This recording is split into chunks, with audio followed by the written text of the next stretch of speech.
It's been more than 100 years since those few brave souls first took to the ice to play their game. Little did they realize that hockey would become their king, and that a simple bowl, Lord Stanley's Cup, would be the crown that warriors would fight for. Through the years, across the centuries divide and on, men and teams would battle hard to win that prize. A sheet of ice has become a stage where championships are won and lost, where the torch of victory is the guiding light, passed from generation to generation, as our heroes bring heart and soul to a game that brings us to our feet. But there will always be those who play with more than skate and stick. For those who play with heart and soul, hockey is more than a mere game. It is a passion born in youth, a desire to be the best, to face the foe and emerge victorious. For these few, the game becomes a personal journey, from frozen ponds and backyard rinks to the bright lights of the NHL, and the ultimate reward, membership in the Hockey Hall of Fame.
I always think somebody's seeing me for the first time when I hit the ice, so I want to show them the best. And that's a good attitude, and it's, my feelings have always been, if I give 100% of what I got, I'm going to rest easy.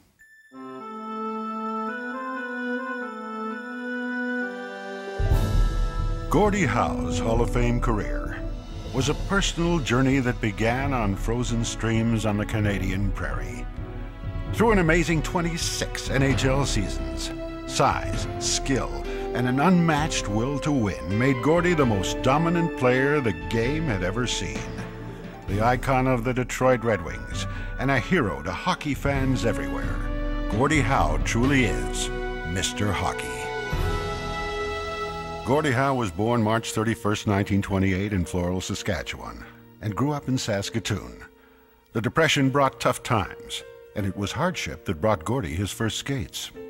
A lady came to the house trying to pick up a little money in order to get their family something they could eat. And my mother, needing the money, yet being that kind sort of strong person, she went in the cookie jar and got some money out and gave it to the lady. And just shortly after that, the lady came back with a gunny sack. She turned it upside down, and there's a pair of skates fell out. I grabbed one, my sister grabbed one, and so Edna and I went out in the backyard. My sister became very cold. She went in, took it off, I followed her in, put it back on. She never saw those skates again. If loving something is meaning that you never take your skates off, I was in love with the game. I ate my meals. My mother used to put newspapers on the floor so I could walk in, eat my meal, and get out. So, but that was a way of life for me. We live fairly close to Hudson Bay Sluice, so what we do is walk down, get down on the ice. It used to be rubbery sometimes, and the idea is when the water filled in behind your strides, you kept moving or you go through. So we would skate all the way to the airport. And when the ice got a little thick, we'd play a game at every new clean pond, and we'd be out there for 6, 7, 8 hours. And It's just a way of life, but every fleeting moment I had, I'd be back on the ice again. Along with his love for the game, Gordie was blessed with size, skill, and strength. And by the time he reached his teens, his fame had spread through all of Saskatchewan. I played for Prince Albert Junior Blackhawks, and we were tough kids. We had a lot of tough guys on it, all farm kids here and there. But when we saw Saskatoon come on the ice, and we saw the height of Gordie Howe and some of the other guys, I was, I was just shaking the whole game. I was just scared. But they walloped us, like I said, and I mean, when they walloped us maybe 9-1 or something like that. And I think he scored 3 goals on me that night too himself, if I can recall. But he was a star all the way. In 1943, 15-year-old Howe was on a train to Winnipeg with an invitation to attend the New York Rangers training camp. When I got off the train in Winnipeg, I asked somebody where to go to get to this Marlborough Hotel, I think it was, and I got there. I was really nervous. I didn't know what to do. And then a fellow by the name of Al Pike, a defenseman for the Rangers, he noticed me there, and he gave me a ride over to the rink in this beautiful car, which was enough encouragement to want to be an NHLer. And then I sat within eyesight of him, so whatever equipment he put on, because I'd never seen all the equipment, especially the undergarments, whatever he put on, I put on. 15-year-old Gordie declined to join the Rangers organization. But 2 years later, when the Detroit Red Wings gave Gordie a chance, General Manager Jack Adams signed the teenager. When I went to training camp and I played some of the exhibition games, Jack Adams called me over and he said, "Young man," he said, "I'll see you tomorrow morning, so we're going to turn you pro."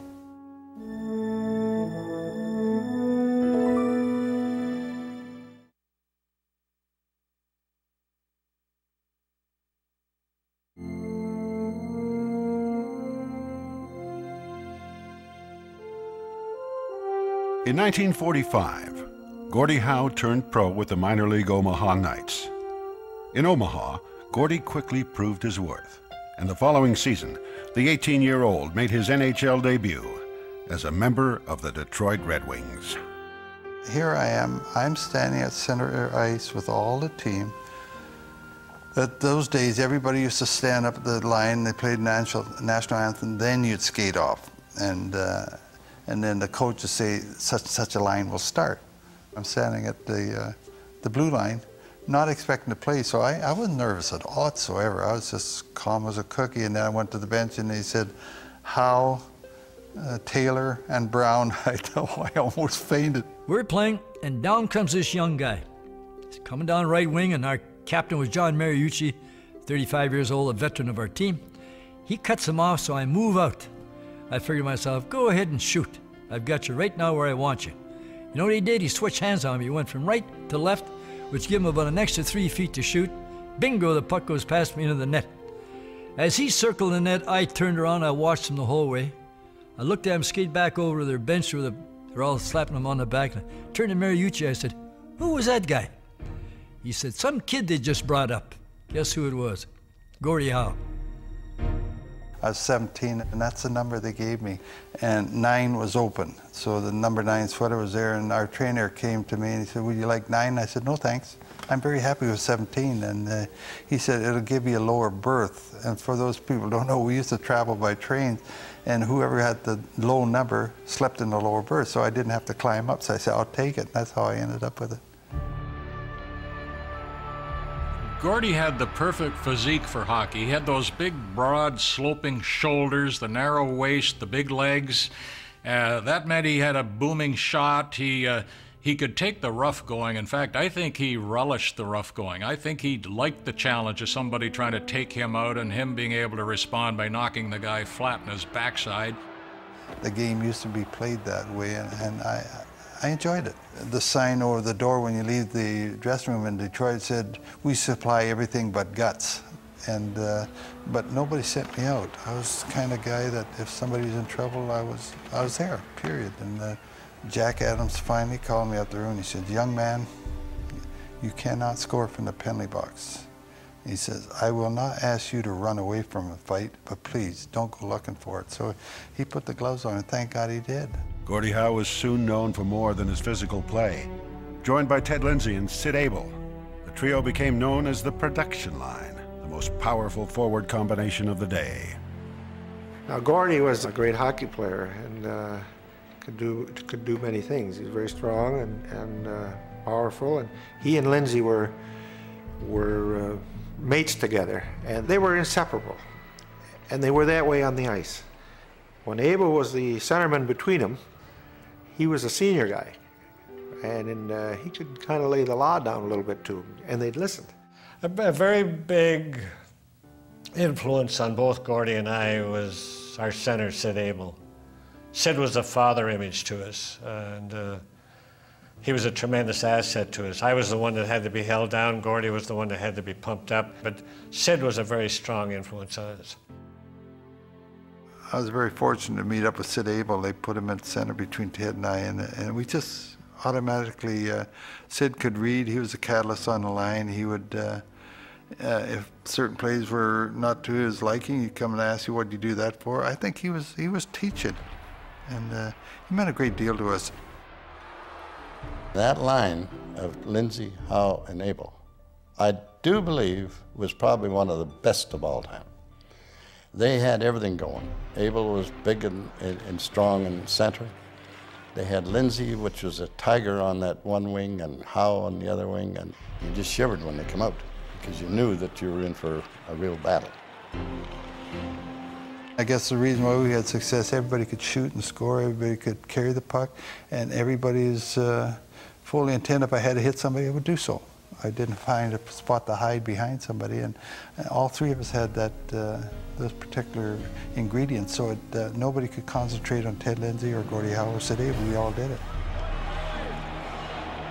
In 1950, the Detroit Red Wings were the top team in the NHL and solid favorites to win the Stanley Cup.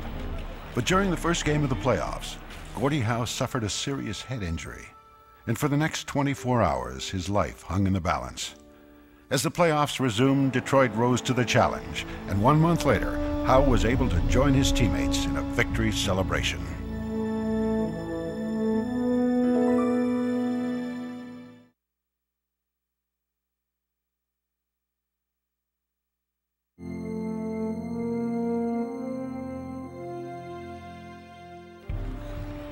Showing no signs of having suffered a life-threatening injury the previous season, Gordie Howe captured the 1951 league scoring title. But that wasn't the only season highlight for Detroit's most eligible bachelor. One of the strangest things that always occurred when we went out on a date was that everyone said hello to him and was going, oh, hi, Gordie, oh, how are you? And we'd go into a restaurant, it would happen, we'd go into a theater.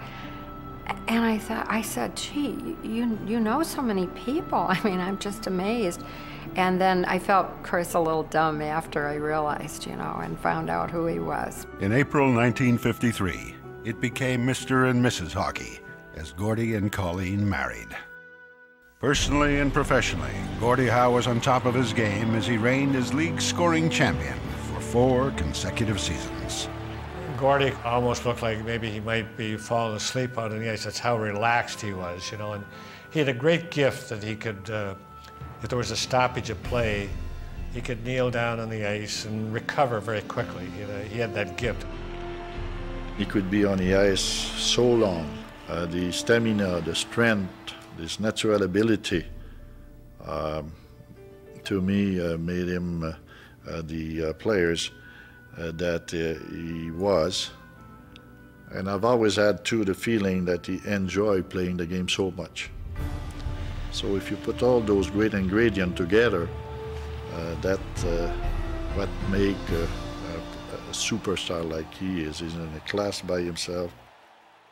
He was the one guy without a weakness. He had wonderful shots, front-hand, backhand. He was ambidextrous, so could shoot from both sides. He was big, he was tough. He was a wonderful skater. He had maximum anticipation.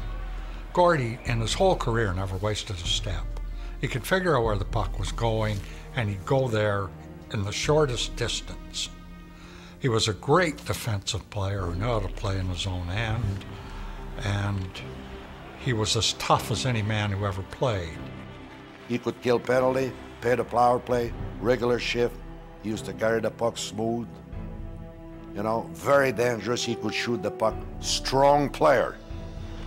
He was a very, very, very strong player, Gardy. He could do everything on the ice, and he was so big and strong that you feared him when he was out there. And he could put the puck in the net, he could make the plays. He was the all-round ultimate hockey player at that time. In the 1950s, 4 Stanley Cup championships and 6 consecutive first-place finishes made Gordie Howe and the Detroit Red Wings the top team in the game. For Gordie, the Stanley Cup meant everything. The only thing of sadness too is hey, I have to do it all over again next year. It's not like something you can keep forever. You have to earn it every year you play. So it's when we won it 4 or 6 years, that was the core of a great hockey club. Well, I'd been there probably 7 or 8 years before I got a chance to be on the same line with Gordie and Ted Lindsay. And I remember the guys on the bench, Bob Goldham and a few of them say, look, give the big guy the puck and they'll deliver the mail, as they used to say. So I never forgot that. Although he was the top scorer in the game, opposition players worried about more than Gordie's skill around the net. When the going got rough, Howe was seldom at a disadvantage. You know, the 50s, people don't realize how tough it was to make the NHL, first of all, and then stay in the NHL. And if you were the least bit timid, you weren't there very long. Gordie learned that very quickly, and he had a little bit of a mean streak that came out every once in a while. If players really bothered him, they soon learned that Gordie could retaliate, and very quickly and very hard. If somebody gave it to him and he wouldn't react right away, he would just bide his time, and when the right moment arose, he brought his elbows into play, which he became famous for. You'd either get a good stick or a good elbow or something just as a reminder that he was going by. And he used such a short hockey stick that he could do a lot of damage with it. These teeth you see here are courtesy of Gordie Howe. Gordie is right behind me, and he has one arm around me. It sticks around here. So he's right here in my ear. So as we're going in, get close to the boards, Gordie said, Red, how's the wife? And I started to turn to say, oh, she's, and whoom. He put me right through the boards almost. I left my footprints right in the boards. The puck drops, and Gordie gives me an elbow right in the mouth. And I went like this, and I felt it, and I said, and I could feel the blood. And I said, and you used to be my so-and-so idol.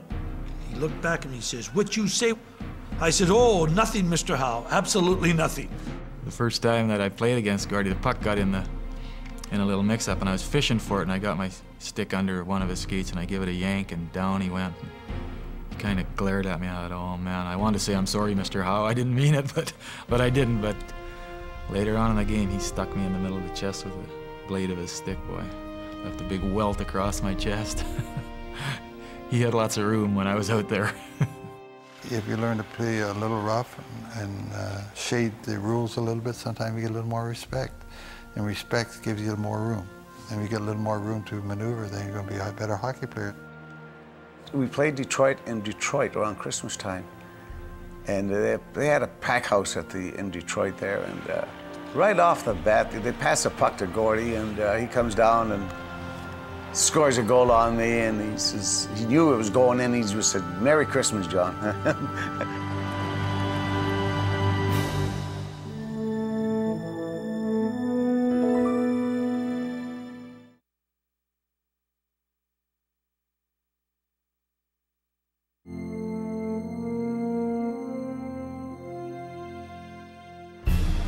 In 1971, after an amazing 25 seasons with Detroit, 43-year-old Gordie Howe retired.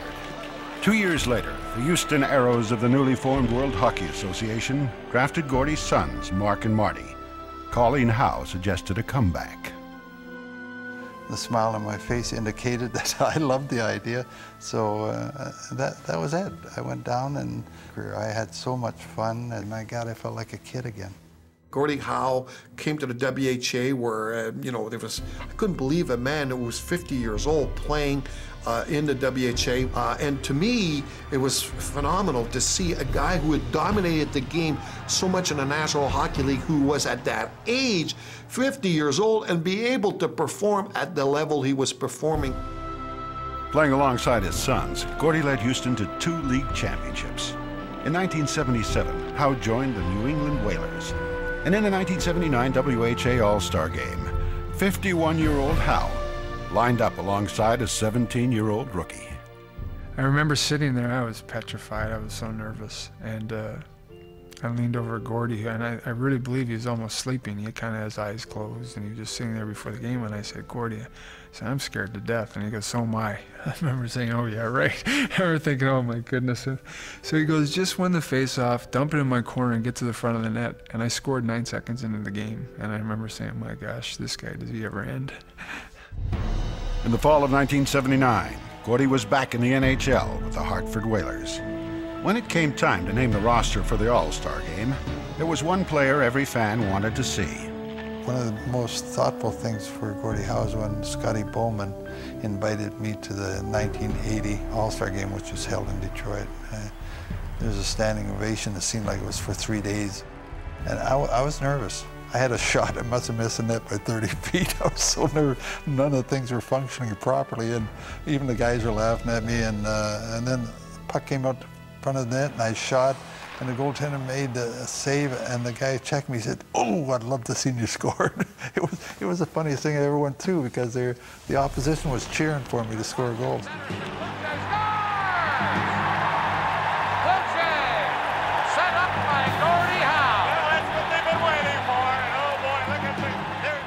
The sport of hockey has given us great stars, but nobody has shone brighter than Gordie Howe.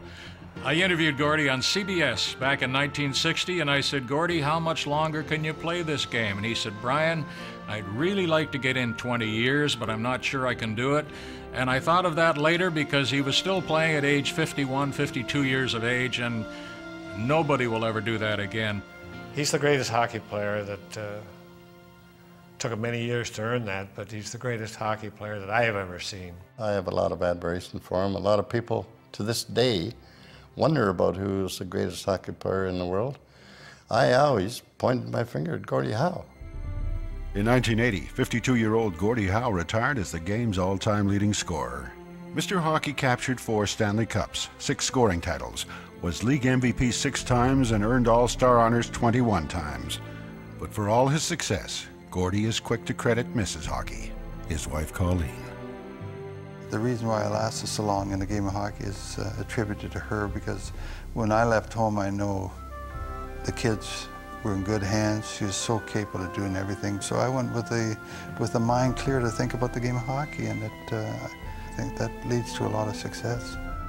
I really believe that, you know, the key to everything we've done together and so much in business and so much in the sport is because we both loved hockey.